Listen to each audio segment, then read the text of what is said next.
Get out the insurance cards, get out the copays. The office is open, my friends, as this video is brought to you by drroto.com.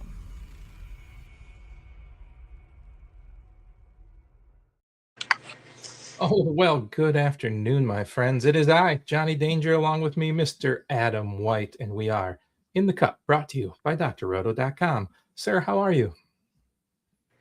Doing great, man. The sun's shining. The last couple of days have felt golf worthy if there weren't a foot of snow on the ground before it. It was foggy as shit this morning, which was fine. It was kind of interesting to see by the river. We got good golf ahead of us. We got good golf just behind us. The Masters is around the corner. Tiger was asked today, can you rule out playing the Masters this year? And he just said no and had a little smirk on his face. And I was like, I'm going to be at the Tiger might be on the range at the Masters when I'm there. So I'm giddy right now. I'm golf giddy. Even though it's February, it still feels like we're getting close to turning the corner to spring here in Michigan. So for sure. I mean, we're seeing temperatures in the 50s, maybe even touching 60s this week. We've got rain in the forecast. All this white stuff should go away, sir. Oh, and I'm perfectly fine with it. Of course, we'll get hit with at least one more, probably two more snowstorms before it's said and done. But we have a break. And I'm taking the break. Riverfront walks and just embracing what lies ahead. It feels good as we watch these tournaments in California and Arizona and Hawaii from our formerly snowy yards in Michigan. Beautiful. Well, let's talk about last week. We were at the AT&T Pebble Beach. We mentioned some names that finished in the top 10. I mean, I can't sit here and admit that we were confident in Colin Morikawa, but boy, we talked about him a lot. And it feels like the time that we talked about Tony Finau when he was in a slump and said, man, it's just his putting. Look what happened. Colin Morikawa walks away with the win. Yeah. He's the guy that we were talking about at Waste Management, and Pebble fits him that much more, especially with these soft greens. Like, he just put on an absolute approach clinic on Saturday and then, gutted it out down the stretch on Sunday. A few really good approach shots there. So, yeah, we had a lot of good guys that we were on. Tommy showed well in his first PGA Tour event of the year. Straka continued his good form, finished with a fury, man. I thought he was going to end up making it into the playoff after finishing, 5 under on his last 5? Yes, sir. Straka was on a tear. You had Minwoo. I know you played Minwoo last week. I'm sorry, in our league. We were all over Straka last week. The models loved him, and I think it's Straka week again. But we had some good obvious value plays that we talked about last week as well. Hoagie was a course horse, and then you had Ryo Hitsatsune, who you look at again this week, just like last. He was in the 6,000 range, and you keep asking yourself why. The guy has shown top 10 level of play sustained for 4 tournaments in a row now. But yeah, I feel like we had a good week evaluating things, whether or not that showed in our ultimate lineups. There's always going to be, can you fit all these guys into a lineup? And Scotty started off slow again, came back, and darn near made it into a playoff again. So the question, I guess, this week really is, if we know Scotty's going to play well Friday through Sunday, can he come out and play at least middle of the pack on Thursday?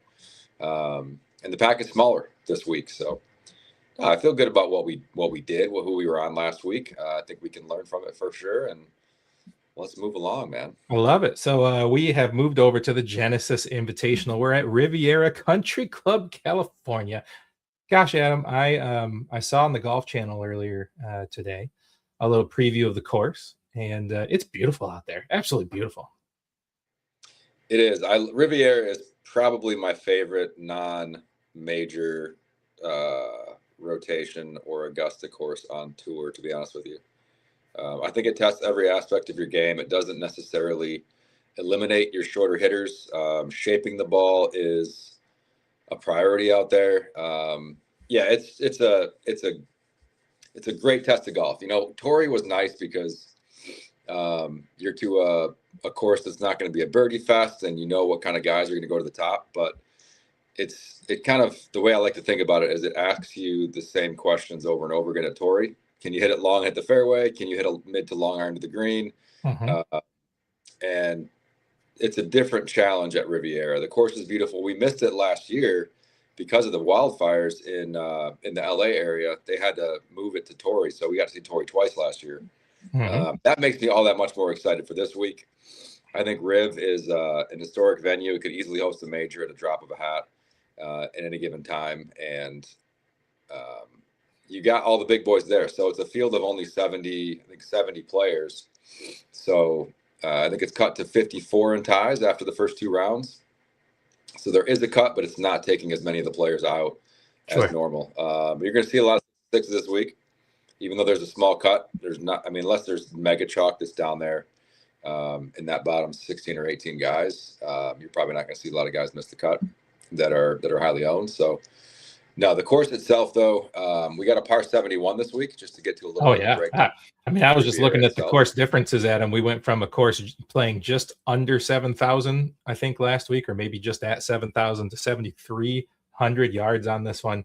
We have a couple of massive par 5s, sir. I was looking, we have almost 600-yard par 5 on this course. Yeah, it's an interesting way the course breaks down. Like looking at the scoring averages per hole. For example, 1 and 2, like they play almost the exact same relative to par, both about 4.3.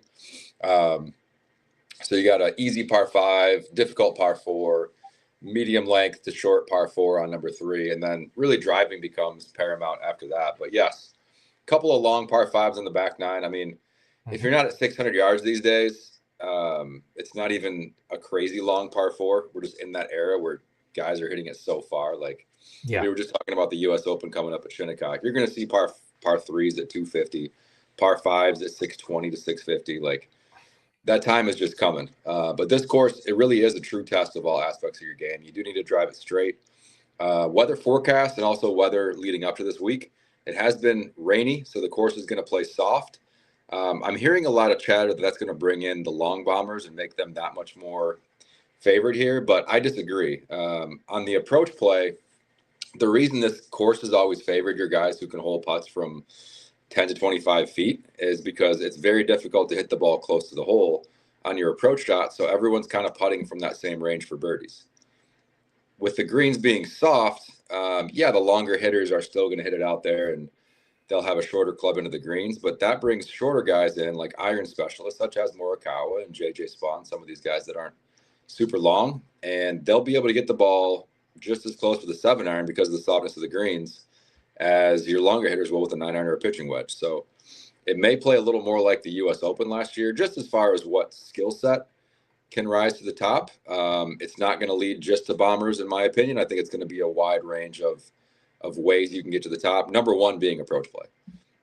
Like if you get the fairways and make some opportunities with your irons this week, it's going to be a lot of fun. The last couple of holes are great. Number 10 is one of the best par 4s in golf. This short little kind of a kidney-shaped green, but it gets real narrow back right. So when that pin goes back right, you'll have guys trying to flip wedges up there from 70 yards, leaving it in the bunker, taking 3 to get back on the green.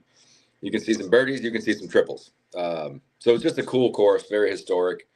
I mean, like you said, if you see the coverage from it, it's beautiful in a different way than Pebble. It's not scenic like the coast, but the course is an awesome test. I'm excited about it. Good to have Rory and Scotty. I sent you a little text earlier this week. It could be the Rory-Scotty showdown we've been waiting for a long time. Might be. Well, it's an exciting end to this course, I think, when you look at, 16 being an absolute, micro hole at 166 par 3, going into 17 at almost 600 yards par 5, and then finishing at 18 with maybe, depending on the pin placement, the longest par 4 on the course. Interesting finish. Very interesting. And we've seen many an event come down to that 18th hole. I know a few years ago when Max Homa won there, it's kind of his backyard course from where he grew up. He missed like a 3-footer on 18 to go into a playoff with Tony, but it is a course that tends to lend itself to the same guys. If you're good at this course, you tend to be good at this course if you have any decent form coming in. But you're right, man. The finish is going to be fun. I love the par 3, par 5, par 4. Last week it was a few par 4s and then a couple par 4s. Then you had the par 3 and the par 5 to finish. So I like those obvious opportunities at 2-shot, 3-shot swings coming down the stretch. I think it could set up for some big swings. Like last week, man, I had a couple guys like Lowry and who else was hot on the stretch, but I went from like winning very little to all of a sudden things spiked because I had some players make a birdie and an eagle down the stretch. I think it was Sepp. It was like Lowry and Sepp. So it's going to be that kind of week again. Last couple of holes, like, don't get excited about your potential winnings around the turn on Sunday, because it can shift in a hurry here. Yeah, you know how much I absolutely hate when my leaderboard is flying all over the place with 3 players left on the course, but that might just happen. It very well could happen. So looking at the salary here, Adam, you got Scotty again, $3,000 higher than the next closest person. It's going to be like that every time he's in the field, unless somebody sustains a run at the top of the leaderboards. But he doesn't rank top in the optimals. So the optimals still say he's a little bit too expensive for making winning lineups. What say you, Scotty or not to Scotty?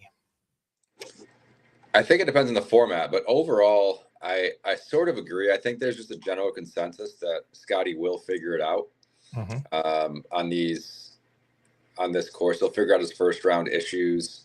But if you look historically on this course, even in Tiger's heyday, he never won at Riviera.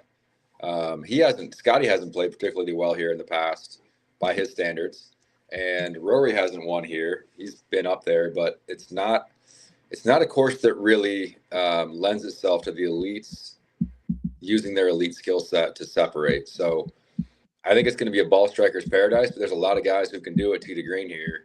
And I can't see paying up the extra $3,000 myself for Scotty. It's one of those, like, it sounds foolish to say Scotty's got to prove it to me, but on this course, when I've watched the GOAT, Tiger, struggle to figure this course out, I'm not just all of a sudden sold that Scotty's going to be able to figure it out. So I'm going down. Before we go down the list, number 1 optimal is my own personal flop lag for last week, Adam. Russell Henley sits at the top of the number 1 optimal play at $9,600. You don't see a lot of the top of the optimal be higher salary guys. It's interesting to me, and I believe in the power of flop lag.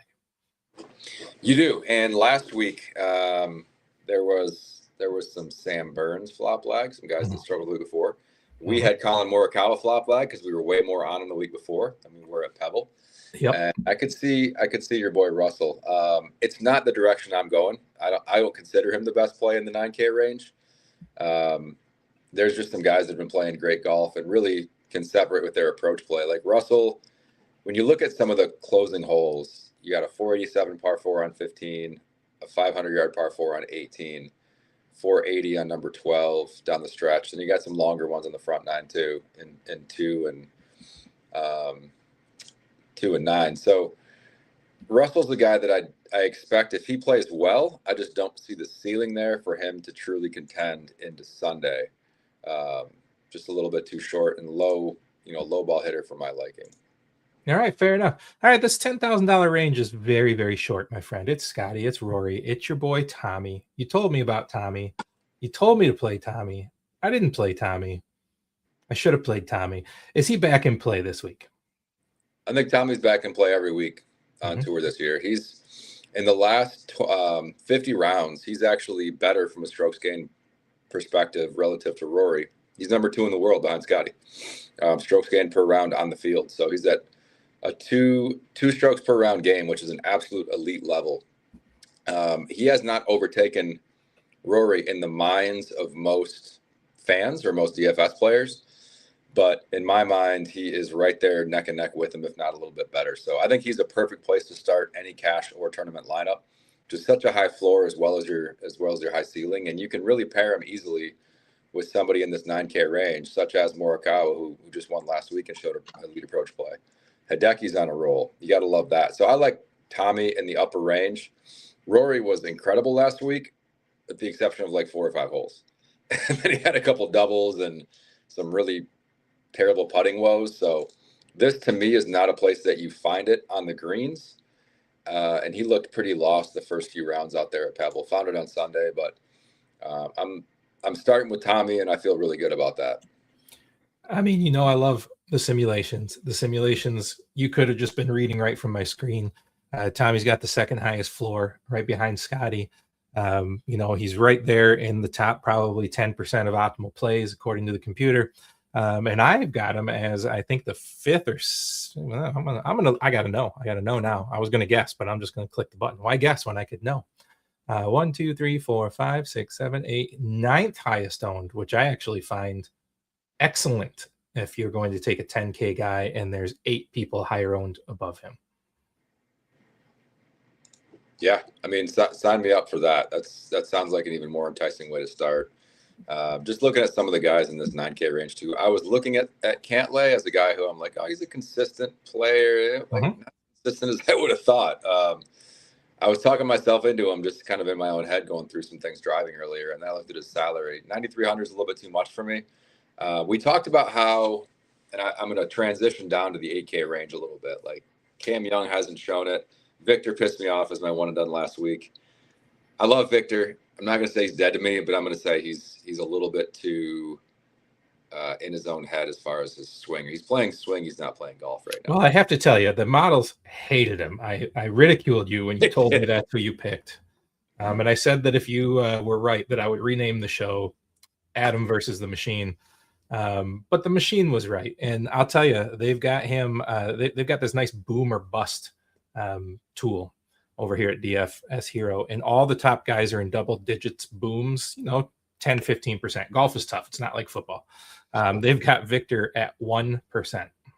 1% boom chance. They don't like him again, sir. He's two in his. I thought the good finish at I think it was Waste Management, either Waste or Torrey leading in. I thought it was enough for him to possibly flip it. And the thinking on him was he hits a lot of fairways. When he's on, he's an elite approach player. The putter can get hot. That sounds like the guy who ended up winning. So I don't hate myself for getting on him for the reasons that I did. I just wish I would have taken the same thinking behind it and gone Morikawa instead. But, hindsight's 2020. We move on. I actually love Sam Burns as kind of the second anchor to my lineups. I feel really good about starting Tommy and Sam Burns this week, 8,900. It still allows you to put in some other truly elite tee to green players in your lineup a little bit down below and feel really solid about it. So that's kind of where my thinking is going. Ben Griffin has been steady, but not spectacular. He's been just hanging out kind of in the finishing around the 20th to 30th range, which isn't bad, but it's not what you want from a guy who's up around 9K. I'm curious to know who else your model's like in this range, because Jake Knapp at 8,600 is like, the guy has finished no worse than T11 in any of his 3 events this year. That's a pretty tough thing to argue with as far as form goes, and he putts really well on POA. So yeah, Jake Knapp has a 20% boom rate, which is looks like 4th highest in the field. So they're into him. I'm into him. These younger players on the field have been incredible. Goddard and as well as Knapp. I don't know if Goddard fits this field, but I don't know that I care anymore with how he's been playing. If he fits in the lineup, I'll probably slide him in there. So yeah, no, likes those guys there. Not so much love for Ricky. You called it last week. He had a pretty nice run for us, very low owned. We like that. I don't know. That's nothing of big note in the simulator down here. We like some names here, obviously. Ricky's been playing very quietly, solid to very good golf, and he's done it in a way that would, as long as his short game improves a bit from the last couple of weeks, he's got a very sort of level approach on how he's getting it done. Like, he's a little bit better off the tee than average. Very good on approach, almost a stroke per round. Very good on putting, almost a stroke per round gain in his last couple events. And he's finished no worse than T19 in his last 5 events, his last 5 starts. So quietly, I think Ricky is trending towards a couple weeks contending here. If he is lower owned, I don't mind that at all.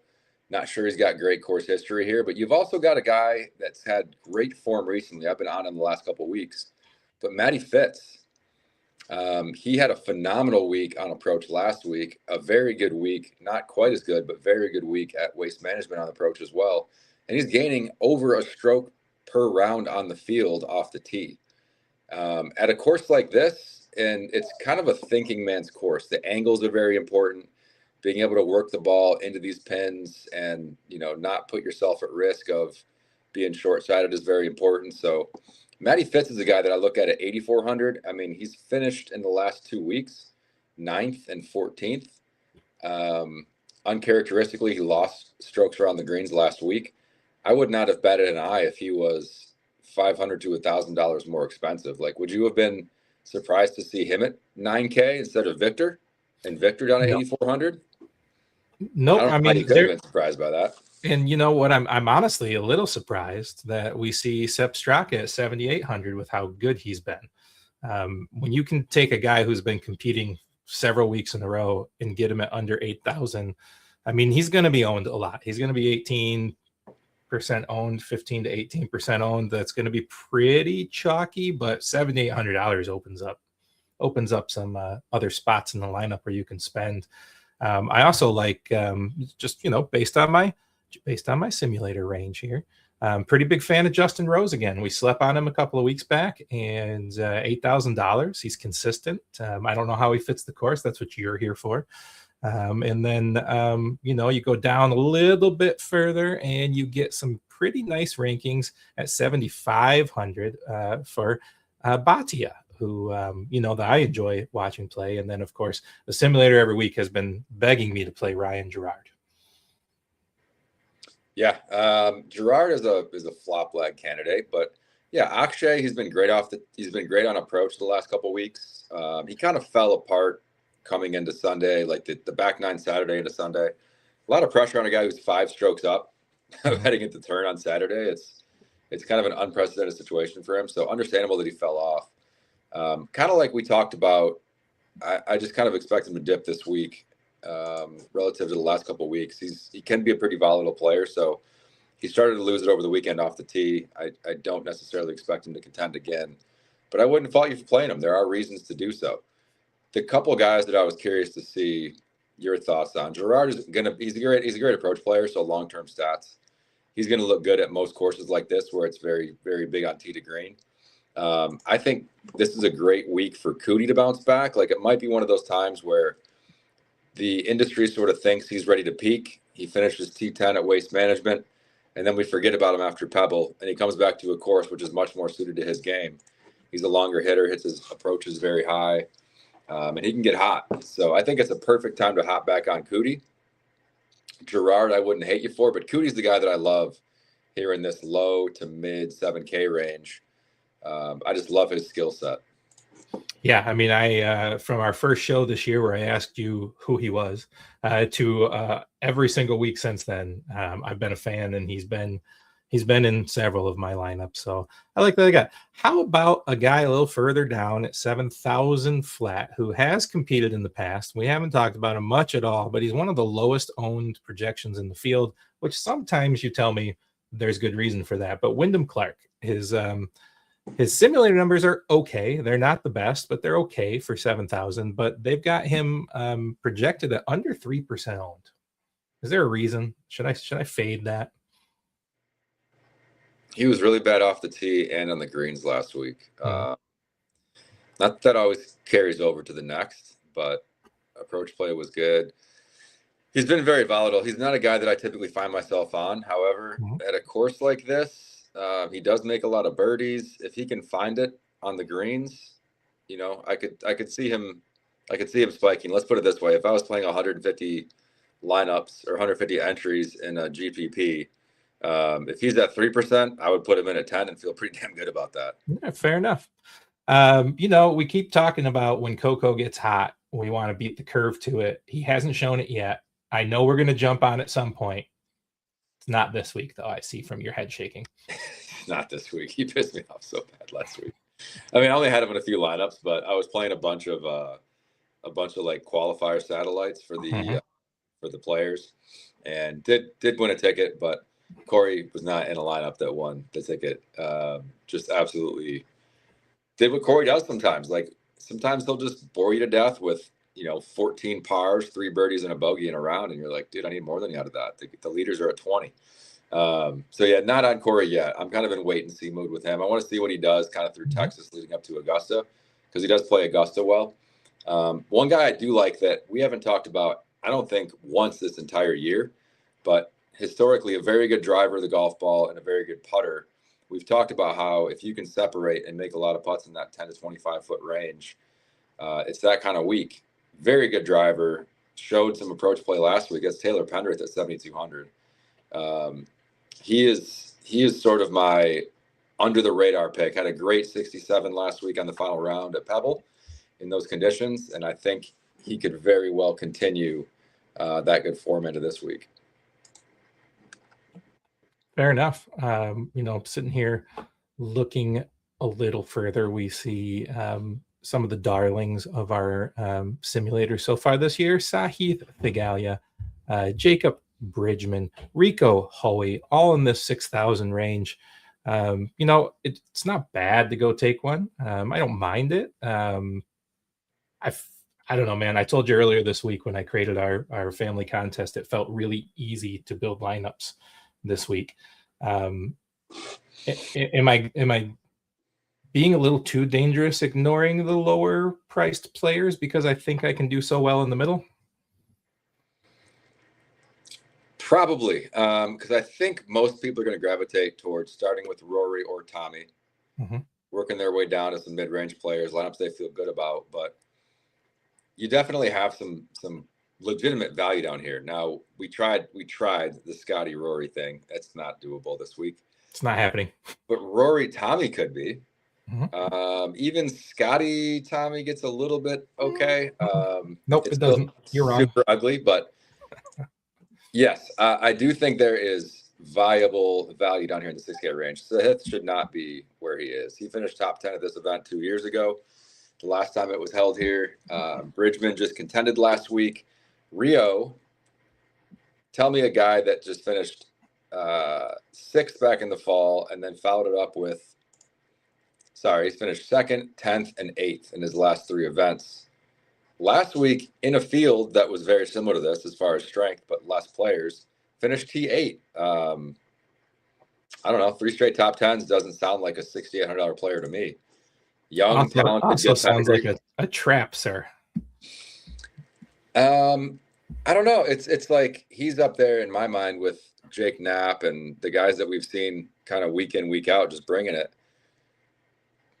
Form the argument against him for me. Like, based on what you're seeing with the stats, he's gained. That it's really hard to ever have 4 top 12s in a row, ever. Well, do you need top 12 out of 6,800? Like, who do you expect to finish better than him in this 7,200 down to 6,500 range? Like, it's just hard to make an argument. He's been gaining strokes in the field, even the best field last week across the board. He's gained strokes in all 4 major categories 3 weeks in a row. So that tells me if one part of his game slips a bit, he can still pick it up with the others. You're right. It is difficult, but I'm riding this train while I can. The dude's 23 years old. He's like when Sung Jae burst on the scene, was playing every week, kept playing well, and was very steady. People are like, all right, I guess you just play him every week. He's 6,800, man. He's not 7,800. He didn't spike at all. All right, I'm into it. A couple of names that have popped up, my favorite alliterations. Still doing well here in the simulations. That kind of almost rhymed. I tried. Max McGreevy, Matthew McCarty. Matt McCarty, man. That was disappointing last week on the course that he, on paper, should be pretty darn good at. I'm not going to say he's dead to me. I think McCarty's a very talented player, but he's not long, and that course should have played right into his hands. McGreevy, I can't blame you, man. If you want to play him, he had a great tee to green week last week. Didn't quite get it done on the greens, but he was, T29, even despite not having a great week on the greens. Tony Finau's the guy that's starting to show some form. He's also got great course history here. It worries me a bit that he's still, like, the driver's just not a weapon anymore. With that said, he's long. Driving distance is still a strength. And his approach game was pretty darn good last week. He putted it out of his mind last week to finish 18th. That's not going to happen. But Adam, does the soft course letting the ball stick kind of correct some of the wild tee play? It can. Yeah, you don't have to be, as the guy who carries it 300 or so, you don't have to be as accurate, even on these undulating fairways, if the ball is going to stop quickly. That's a very astute observation on your part, sir. Ooh, I got new glasses. I had to make at least one. When he's off with his driver, he's not off by like 10 yards from his target to the right edge of the fairway. He's off like 40, 50 yards into the next fairway over. So as long as it's the next fairway over. I mean, right. As long as he's not in that thick Kikuyu rough. Yeah, he's a guy I could potentially talk myself into, but when you have a guy at the same price like Rio, or guys that are cheaper. You can talk yourself into Sam Stevens here, another SS or MM boy. Yeah. Sam You know, Stevens. the DFS hero darling has been Rico Hoy. He's been on top of the value pretty much every week. I'm not sure that it's paid off anywhere close to every week, but it keeps popping and it keeps showing me here. It says it again. Any love for 6,600 Rico? Not for me. I mean, he's been putting consistently terrible, which is kind of his track record. That is Yeah. easily, like, if you look at his skill set diagram, he's really weak in putting, and that's the way he's been. So I expect that to continue. Fair enough. Not a guy What about the absolute cheapest guy in the field, my friend? Which is just a disrespect for the for the name and legacy of one Johnny Vegas. Yeah, I know you love the name. He's sitting there right there with Aldrich Pot Eater, just guys that have been struggling. Those I think those two were right at the bottom of the leaderboard, or the bottom of the entire field last week in a no-cut event. So it's true. No, it truly was awful on approach. Awful on Lucas Glover. You had a little love for him last week. I did, and I played him, and I regretted it. No, not for me. Not at this course. Your boy Valimaki, though, he's a guy that I got on late last week. Had a pretty solid showing. If he can get the driver going this week, I could see Valimaki putting up a nice steady, like, 30th to 35th place finish to at least pay off his salary. Hey, this simulator says he's got a 1% chance to win. So you're saying there's a chance, baby. And that's actually pretty high for most of these guys under 7,000. I want to say real quick, shout out to 39-year-old Brian Harmon, who last week absolutely flipped it. He had been cut 2 weeks in a row, and it wasn't even close. And he comes out last week. He had a rough finish, but he still finished T19 when absolutely nobody was on him. He would have been a heck of a low-owned play last week. But Michael Kim, we also talked about last week, being sneaky. He had a really rough weekend, but he showed some flashes last week. Aaron Rye might just be dead to me. Like, he was so bad on the greens last week. It was unbelievable. But the one name, I kind of mentioned this a couple weeks ago. I don't remember who it was, but it paid off. European Tour guy. But the guy that I like this week, at least as far as his skill set goes, he kind of started off with some illness. Hasn't found his form yet out there, but he definitely has the skill set to do it at Riv, and that would be Marco Penge. Absolutely bombs the ball, very good on approach. Again, like, if his putter flips and his driver's a little more accurate than usual, Marco's a guy that could find himself in kind of the optimal lineup this week. Marco Penge has the highest bust rate on the entire simulator at 88% chance of a bust, sir. Okay. 88%. Well, have your Sims define bust for me, and then we'll wager man versus machine again. Let me go down here and look. We got Marco at 88, and the next closest one is Corey Connors at 81. Fair enough. I mean, to me, he's got the weapon off the tee. If he can get his driver going, he's legitimately as long as Rory. Hits it almost as straight as Rory when he's on. And I know it's his first time here. No one's going to be really on him. But at that price, I think if he had a more normal start to the season, he'd be up in the 7K range, no issue with his talent. All right, let's wrap it up, my friend. I can't play Scotty. I just can't. I know he might dominate the field. He always can. I'm just not willing to do it. You talked a lot about the biggest names in golf not being able to finish at this course. I think he might be in his own head about his first round troubles. Maybe it starts again. I think I'm with you, man. I mean, we can pick the same player. It's okay. But in this top 9,000 and up range, I think it's Tommy. It starts with Tommy. It ends with Tommy. Yeah, it does. And I just haven't found any reasons to talk myself out of him. It's almost like that running back in football, that he's a great pass catching back. His team is favored to win. He's going to have the goal line looks. He's going to get 80% workload. Like, make an argument against him. You really can't, as far as starting your lineups up there. So yeah, Tommy, I have to double up with you. It's perfectly fine. I love it. Love it. We're going to see our PGA cheat sheet out over at drroto.com. If you're members, Adam and I, and Dr. Roto himself put our picks in there. We're not on the same page a ton. Which is good. We only pick 3 guys, though, right? Well, 4. We pick 4 each. So there's a wide range. We'll we'll see. You and I are on Tommy. We'll see if Doc, if he jumps on board. I like it. All right, since I kind of stole that from you, who's your, mid 8K down to like, mid 7K range? Let's go there. It's kind of a short field, so we got to kind of condense our picks. For sure. You said mid 8 to high 8 to mid 7? Yeah. To me, it's hard not to say Sepp. At a course that favors tee to green play, maybe his short game not being phenomenal gets exposed a bit here, but he's just the guy that you could see when the rough is kind of wet and gnarly, just fairway green, fairway green, fairway green. His putting is looking pretty solid, especially down the stretch last week. So I think Sepp rides that big mo. He's a big dude. He rides the mo into this week from last and keeps it on rolling. Absolutely can't argue that. You know that I like people that have had good form recently. I also like people that can drop in birdies at will. And I'm going to go with another simulator darling at 8,600, Jake Knapp. I'm just going to keep rolling with Knapp. Why not? Why the heck not? Yep. All right, let's get low. It's a very short field, so let's just take the rest of the field here. Let's take the rest of the field. 74 on down? Yeah.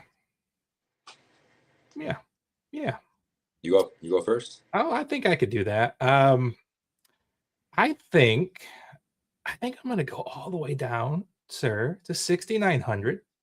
I'm going to trust it again. I'm going to take the simulator's advice. I'm going Sahith Theegala, 6,900.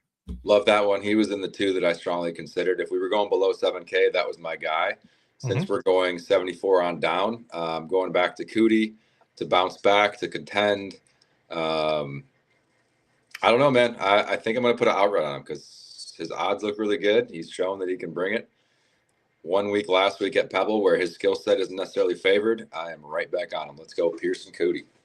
I can't fault you there. All right, let's take a guy like 1,000 to 1. You got $5. Who is it? Yeah, Marco Penge.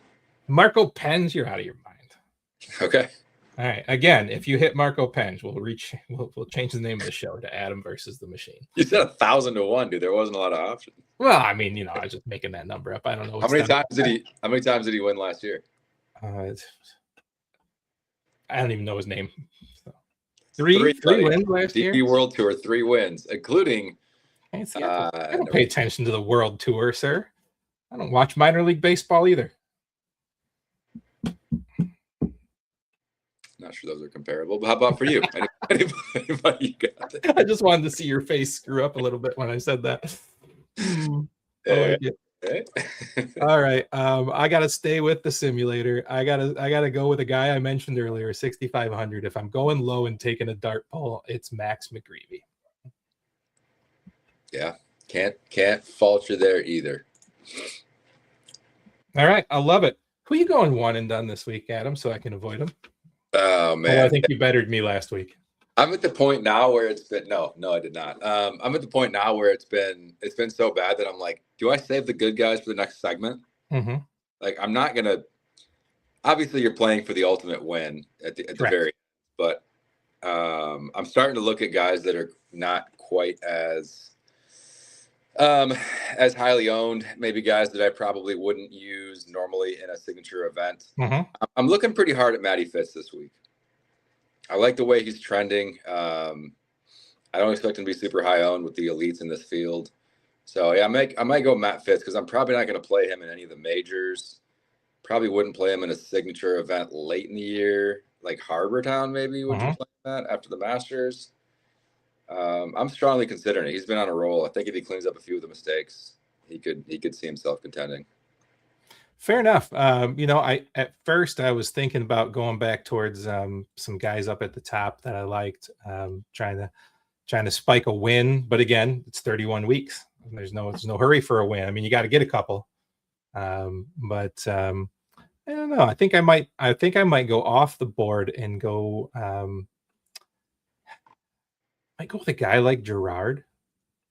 I go with a guy like Gerard. That might be a little too risky, but it is risky. But he's not going to be owned.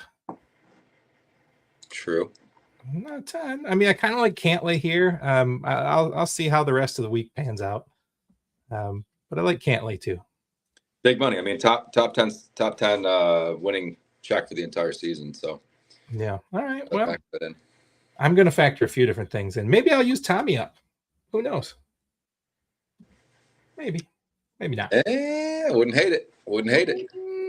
You and I will chat more. All right, buddy. I got to get out of here. Make sure that everybody gets over to drroto.com. Make sure you are checking out, promo code WIN for 10% off. You can take a look at the simulators I talked about the whole time over at dfshero.com. Promo code DOC for 20% off. And Adam, we have a comment. Some Grand Rapids love from Chris Austin. What up, Grand Rapids? Great beer city, Danger, as you know. I'll be over there for Winter Beer Fest. Chris, if you're going to be at Winter Beer Fest at the Whitecap Stadium the last Saturday of the month, come find me at the Old Nation Brewing Company booth, and I'll hook you up. Since we're a golf show as well, very underrated golf city. Michigan's known for its golf. Not many people think of Grand Rapids in the top 5, but a lot of great public golf, a lot of great private golf. Love Grand Rapids. Shout out to absolutely. And I love that Chris found us because the algorithms changed again, Adam, and we were getting like 1,500 to 2,000 views. We were getting 150 to 200 live stream people, and we're at like 10. So we got to figure out this algorithm thing. Something changed. Got to get back in touch with the algo. That's right. Well, Chris said that he's going to be at the Grand Rapids Beer Fest. Sir, I run the Old Nation Brewing Company, and I will be at that booth all day long. Come say hi to Danger. There you go. All right, my friends, for drroto.com, Johnny Danger, Adam White. We'll see you later. Go Pistons. Thanks for stopping by the office. Get your fantasy prescription by subscribing to the channel and checking out drroto.com. And until the next visit, be well and take care.